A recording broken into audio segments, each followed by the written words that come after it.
Yo, what's going on, you guys? Today we have when Britain nuked America, not once, but twice. This video was recommended by one of you guys, and I really appreciate the recommendations. If you guys have video recommendations, man, just drop it in the comments, and I'll get to it. I'll get to it for sure. Again, this video, I do not know what to expect, man. I don't know. I never heard about that one. So we're gonna get straight to the video, man. Let's get it.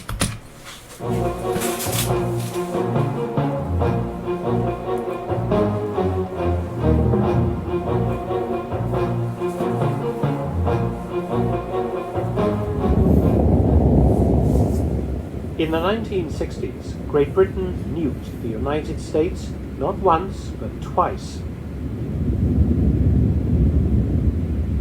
Fortunately for all concerned, the attacks were only training exercises, but so embarrassing were these attacks that they were hidden from the American public for about 50 years, as well as being strenuously denied to the American press for decades.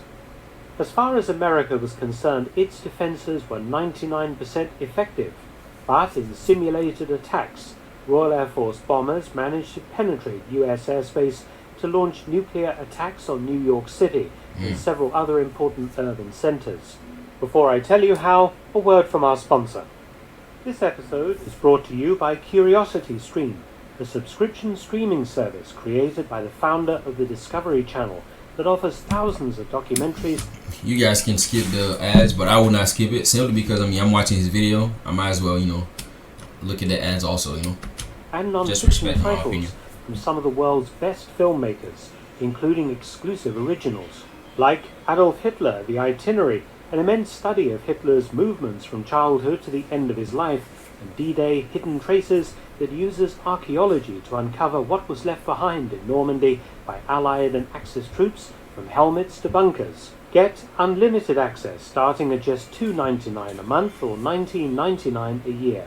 And for my audience, the first 30 days are completely free if you sign up at curiositystream.com/Mark Felton and use the promo code Mark Felton during the sign-up process.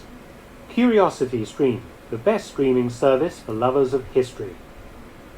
How did the British manage to penetrate the world's most heavily defended airspace? The answer is surprisingly simple and consists of two words: Avro Vulcan.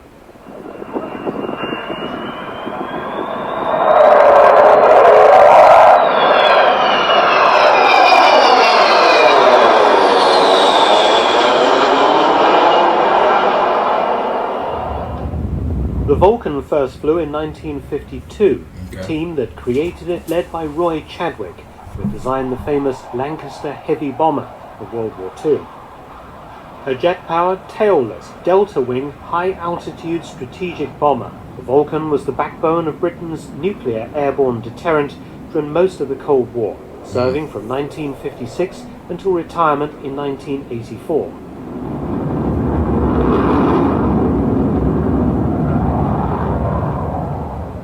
This is the story of Exercise Sky Shield, when Britain nuked its closest ally, exposing how the Soviet Union could have done the same for real. In 1960, the United States decided to run the largest test of its air defenses in history. Exercise Sky Shield 1 occurred on the 10th of September 1960, and all commercial air traffic over the US and Canada was grounded, amounting to 1,000 US commercial flights and 700 general aviation aircraft, plus a further 31 foreign flights due to land in North America. The US Strategic Air Command would launch B-52 Stratofortresses and B-47 Stratojets to simulate a massive Soviet nuclear bomber force approaching North America from north and south. 360 US interceptor aircraft stood ready to defeat these enemy aircraft, which numbered 310. Among those 310 aircraft were 8 Royal Air Force Vulcan B-2 nuclear bombers. A flight of 4 flew from Scotland, while the other 4 launched from the British territory of Bermuda in the Atlantic Ocean. The American plan was to detect these enemy bombers by radar and other early warning systems. Then they would be intercepted and destroyed in simulated attacks by US jet fighters and missile batteries. The attacking bombers split their attacks between high and low altitude. The defending fighters did very well against the stratojets and stratofortresses, intercepting many of them, but the Vulcans proved more elusive opponents. The Vulcan flew at the highest altitude of the simulated Soviet bombers, cruising at 56,000 feet. One was successfully intercepted at this altitude over Goose Bay, Labrador, by a United States Air Force F-101 Voodoo, but the other 7 Vulcans all managed to penetrate American airspace to launch simulated bombing attacks on US cities. They then turned around and landed at Stephenville, Newfoundland.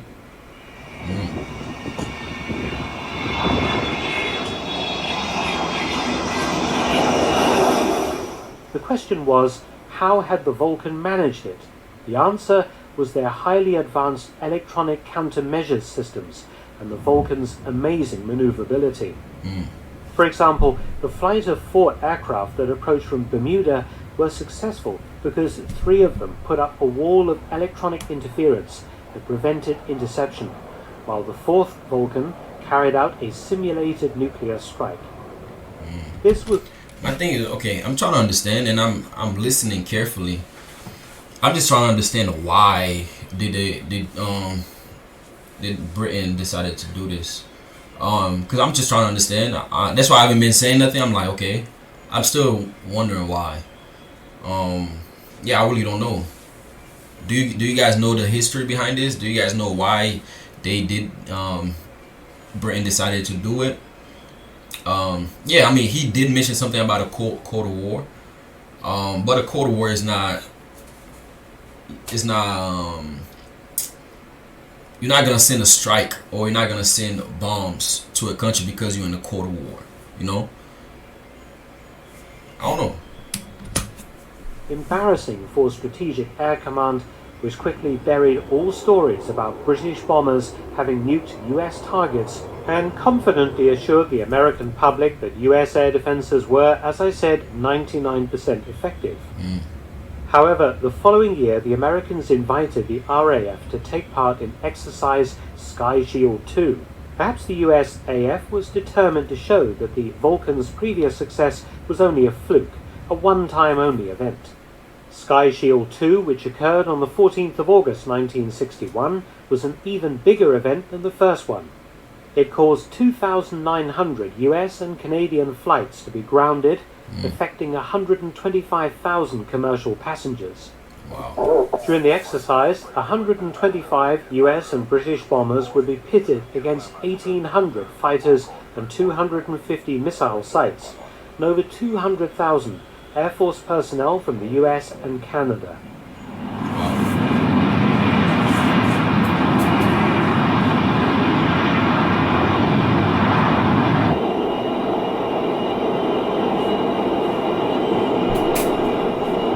Coming up on 16.5 seconds. Now, continuing.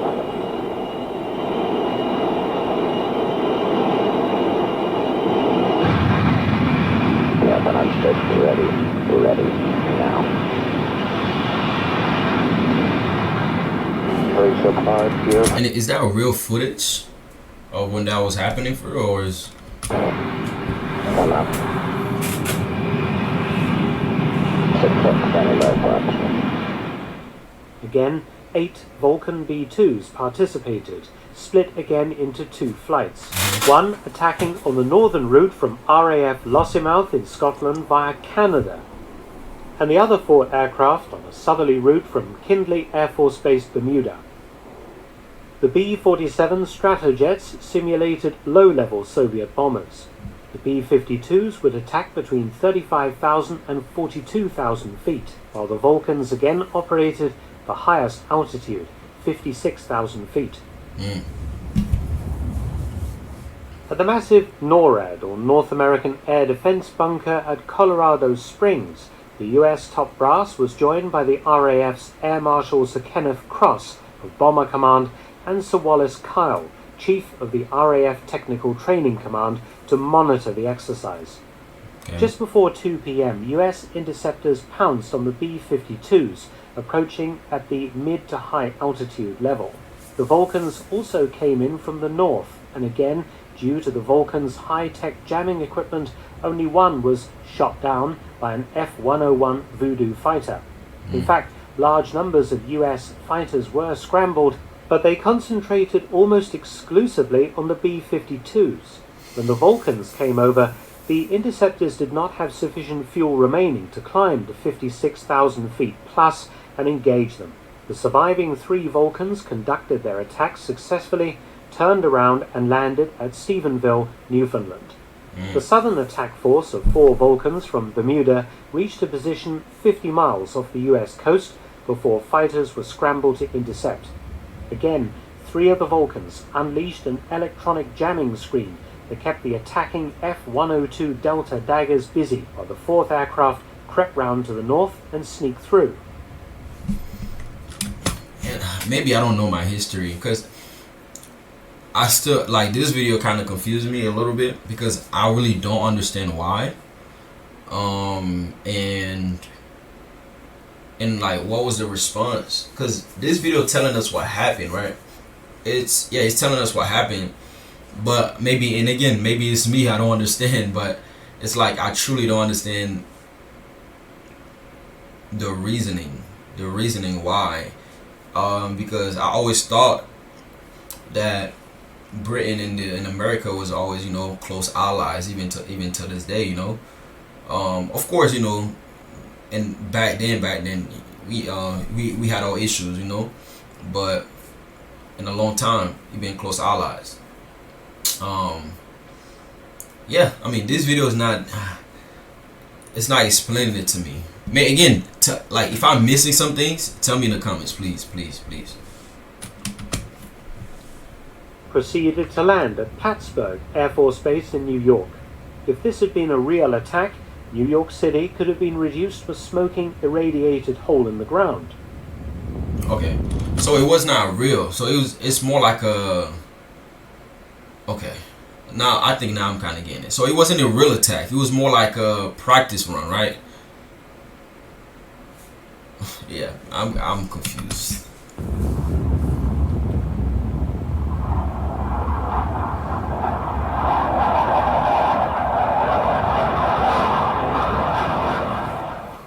Many of the stratojets and stratofortresses had also managed to evade interception and launched simulated nuclear attacks, but not at the kind of success rate that the Vulcans enjoyed. In 2 massive exercises, of 8 Vulcans that attacked on each occasion, 7 had got through to their targets, an astounding survival rate against the huge might of the US air defenses.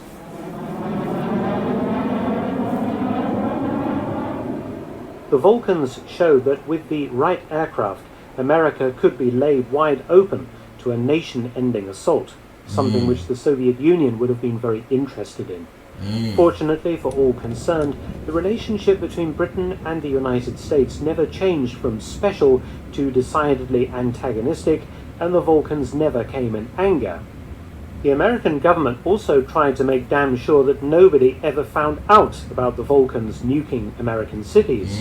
The US Air Force was very quick to deny rumors that RAF planes had once again successfully penetrated US airspace. Okay. Now I feel dumb, right? I feel so stupid right now. But okay, I get it. So it's like, okay, it's 2 allies that was practicing, basically, right? Practicing to make sure that their defense is still intact. So, and Britain actually shows that it can get through America, you know, like, it's not America is not as secure that they like they thought they were, and they made sure to not put that out there that, you know, they actually got nuked for real. So okay, I understand now.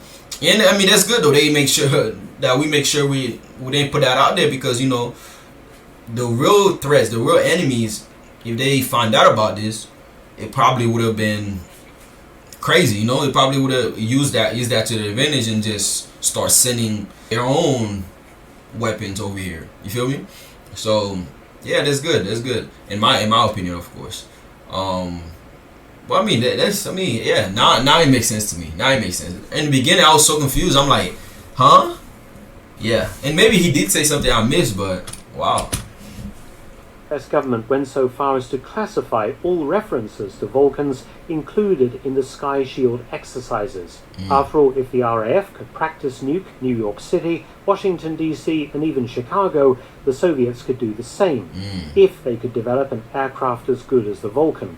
Gotcha. As far as Strategic Air Command was concerned, the Vulcan episodes had never happened, and the US was well protected, and that protection, as I said, 99% effective. The Vulcan's successful attacks on America were only fully declassified in 1997, long after the Vulcan had left British service. Many thanks for watching. Please subscribe. Oh, okay. See, now that makes sense. That makes sense. But I mean, wow, that's good though. That's wow. So that mean that Vulcan thing, that was wow. It's powerful. It's powerful. Wow. That aircraft is very powerful. Man. Hey, you know how much money America spent on their military for you to be able to nuke them, for you to be able to land successfully. Nah, you got yeah, that's good. You working with something. You're working with something. And again, I liked it also on America's part to not let the real enemies know that you can get got. You feel me? So that was good on their part, man. Hey, thank you so much for recommending this video. I was confused in the beginning, but at the end I kind of got it. But I'm like, the whole time I'm thinking, I'm like, why would Britain do this? You know, it wouldn't make sense. But okay, now I get it. Thank you for recommending this video. I appreciate it. Road to 10K. See you on the next one. Bye bye.